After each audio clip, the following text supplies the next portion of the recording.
जमीन खरीदने से पहले 100 बार सोचिए, क्योंकि ये फैसला आपकी जिंदगी नहीं, आपकी पीढ़ियां बदल सकता है।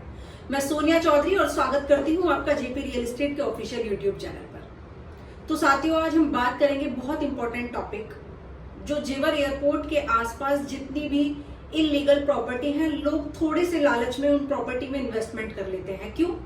क्योंकि वो सोचते हैं आज सस्ता मिल रहा है और हमारे बजट में है, तो क्यों ना हम यहाँ इन्वेस्टमेंट करें। और जो वहां लोकल के लोग होते हैं वो उन्हें बड़े बड़े सपने और बड़े बड़े झूठ के साथ उनसे वादे किए जा रहे होते हैं कि आज अगर आप मात्र 20 लाख 25 लाख का प्लॉट लेंगे तो 2 साल में इसकी जो वैल्यू है वो 2 गुनी हो सकती है। लेकिन ऐसी प्रॉपर्टी से आप लोग बचे। लगातार प्रशासन जो है वो लगा हुआ है अवैध निर्माण को तोड़ने में। हम हर दिन सुनते भी रहते हैं कि जो भी इलीगल वहां पर कॉलोनियां कट रही हैं उन पर आज बुलडोजर चला है। लेकिन ये उन लोगों से पूछिए जिन्होंने अपनी मेहनत की अर्निंग को वहां पर लगाकर एक सपने के साथ वहां से शुरुआत करने के लिए सोचा होगा। तो सबसे पहले उन पेपर्स को आप चेक करें। कहीं भी आप प्रॉपर्टी ले रहे हैं, जमीन ले रहे हैं या कोई भी प्लॉट्स आप कहीं पर परचेज कर रहे हैं नियर जेवर इंटरनेशनल एयरपोर्ट, तो सबसे पहले देखिए अथॉरिटी से अप्रूव्ड है ये प्लॉट या नहीं है।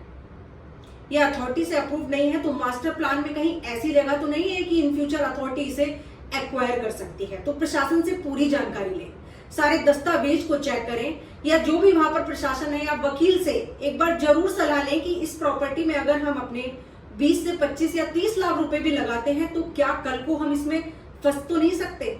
तो इन सारी चीजों को ध्यान रखना आप लोगों का कर्तव्य है। बाकी हमारा भी सजेशन है, इसीलिए मैं उन लोगों के लिए ये वीडियोस बना रही हूं जो वहां पर फ्री होल्ड प्रॉपर्टी में इन्वेस्टमेंट कर लेते हैं। 100 गज, 200 गज, 300 गज आज लोग ले लेते हैं, उन्हें लगता है कि बहुत छोटी अमाउंट है, लेकिन इन फ्यूचर वो सेफ नहीं होती है। और फिर चाहे प्लॉट प्रॉपर्टी में आपने छोटा इन्वेस्टमेंट किया हो, बड़ा इन्वेस्टमेंट किया हो, इन्वेस्टमेंट का मतलब होता है कि अगर आज मैंने पैसे लगाए हैं तो इन फ्यूचर बेफिक्र होकर मैं उस प्रॉपर्टी को ये सोचकर सेल करूं कि इस पे किसी भी तरीके का कोई इलीगल काम नहीं है या कोई भी ये अवैध चीज मैं यहां से नहीं ले रहा हूं। बाकी यमुना प्राधिकरण भी हर समय इस पर जांच करती रहती है, जांच पड़ताल में लगी रहती है, और जो भी प्रॉपर्टी इस तरीके की होती है वहां पर सख्त निर्देश दिए हुए हैं इस प्रॉपर्टी के लिए। फिर चाहे वहां पर आप जमीन भी लें, उनके भी सारे पेपर्स चेक करें। म्यूटेशन है, उसका खतौनी है, वो कहीं किसी मास्टर प्लान में तो नहीं है। प्रशासन से पूरी सारी की सारी जानकारी लें, क्योंकि लोग आपको कभी नहीं बताएंगे कि किस तरीके की ये प्रॉपर्टी है। उन्हें सिर्फ आज से मतलब है। आज आपके साथ झूठे वादे और झूठे आपको सपने दिखाकर वो अपनी प्रॉपर्टी को बेचना सिर्फ उनका मकसद होता है। लेकिन हमारा मकसद है कि आप वही प्रॉपर्टी में इन्वेस्टमेंट करें कि जो आपको इन फ्यूचर एक अच्छा रिटर्न और एक विश्वास पात्र वाली चीज हो। बाकी मैं कोशिश यही करती हूं कि जो भी प्लॉट लें आप बेशक आज ना लें, साल भर बाद लें, अपना बजट बनाकर लें, लेकिन अथॉरिटी से अप्रूव्ड प्लॉट ही लें।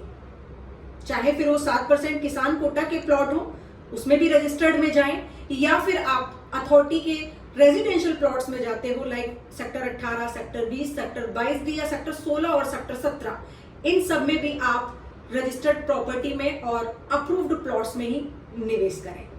बाकी साथियों, आपका तहे दिल से बहुत बहुत धन्यवाद, बहुत बहुत आभार। आप लोगों ने जो मुझे अपना स्नेह और अपना आशीर्वाद दिया है, उसकी वजह से आज मैं यहाँ पर पहुंचने का प्रयास कर पाई।